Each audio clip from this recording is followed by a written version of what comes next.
Alarm! Thieves in the shop. It was a Friday morning in December. It was dark and it was snowing.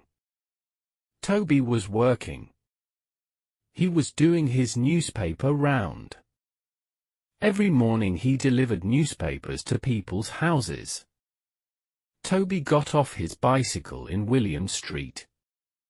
He put his bike against the wall. He was taking newspapers to Mr. Spry.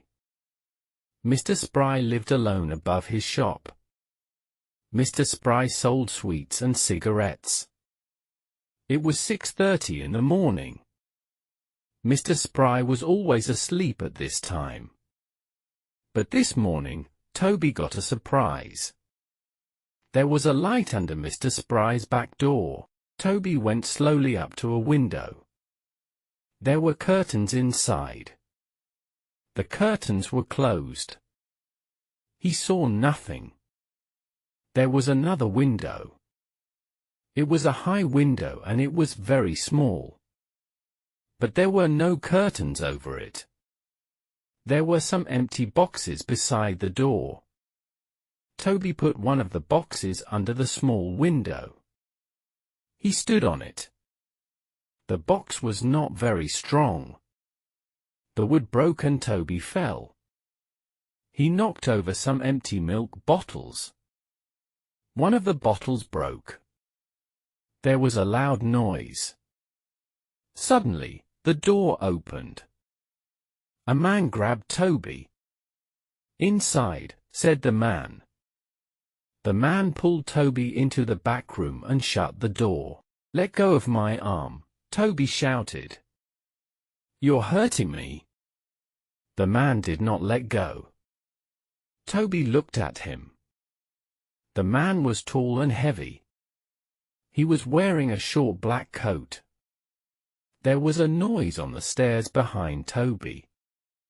Toby looked round.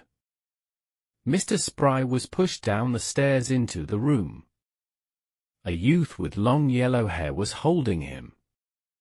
"Toby," Mr. Spry said in surprise. "I saw a light," said Toby. "And he looked through the window," the big man said. "That was a mistake." The big man held on to Toby's arm. What are they doing here?" Toby asked Mr. Spry. "They're thieves, Toby," said Mr. Spry. "They're robbing my shop." "An accident." The big man pushed Toby into the corner. Toby and Mr. Spry stood together. "Stay there," said the big man. "Don't move."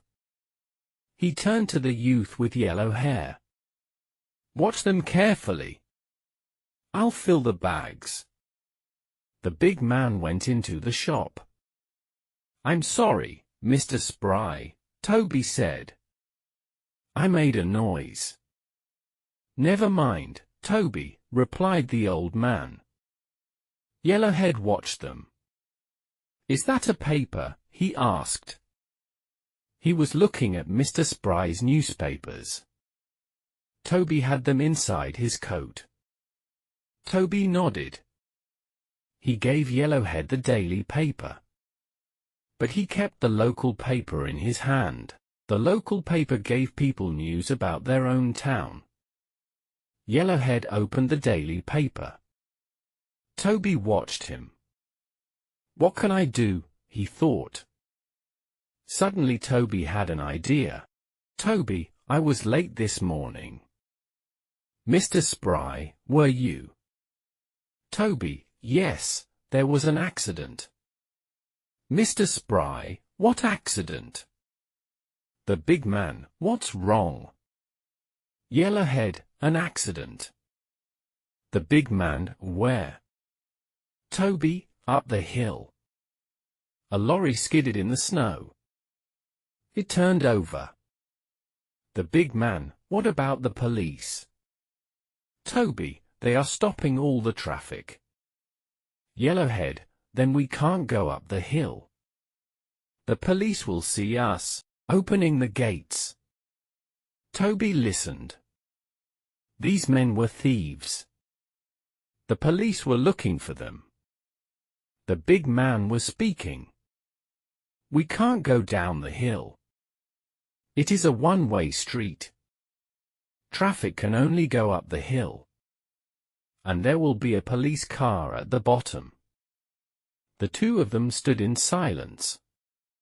"Where is the lorry?" the big man asked Toby. "At the top of the hill," Toby said.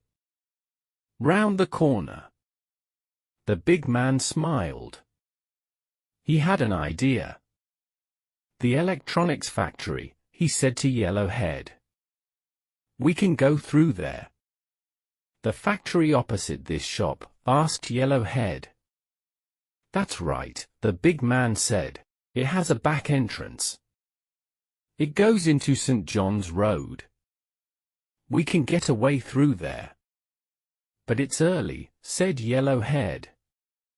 "The factory gates will be locked." "I can open locks," the big man said. "Go and get the bags. The money and cigarettes are in 4 bags. Put them in the van." Yellowhead went into the shop. The big man came across to Mr. Spry and Toby. He pushed them towards the stairs. "Up there," he said. Toby and Mr. Spry went up the dark stairs.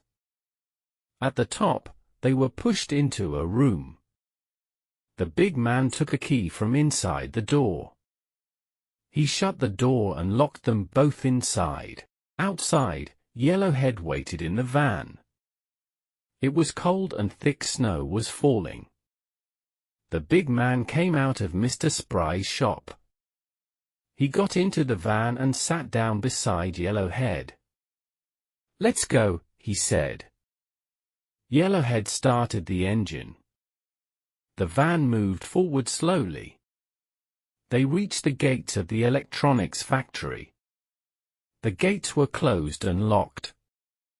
The big man took some keys from his pocket. He got out of the van. He put one key into the lock. The key did not turn. He took another key and put it into the lock. This key turned. The big man opened the gates. Yellowhead drove slowly through the gates. The big man jumped in and the van moved on. "Right," he said. "Go slowly. The ground is covered with snow. We don't want an accident now." Trapped. Toby and Mr. Spry were in the room above the shop.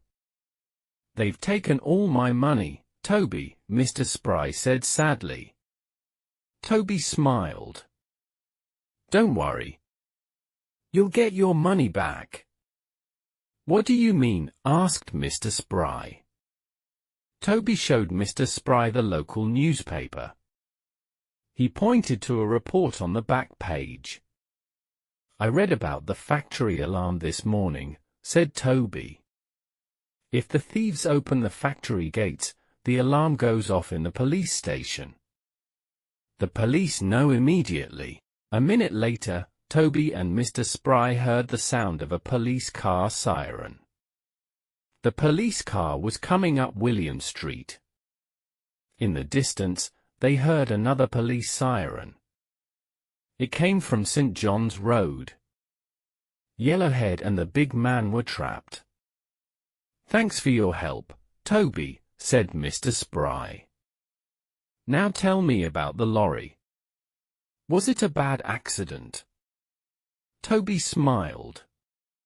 "What lorry?" he said. "There was no accident." They both laughed together.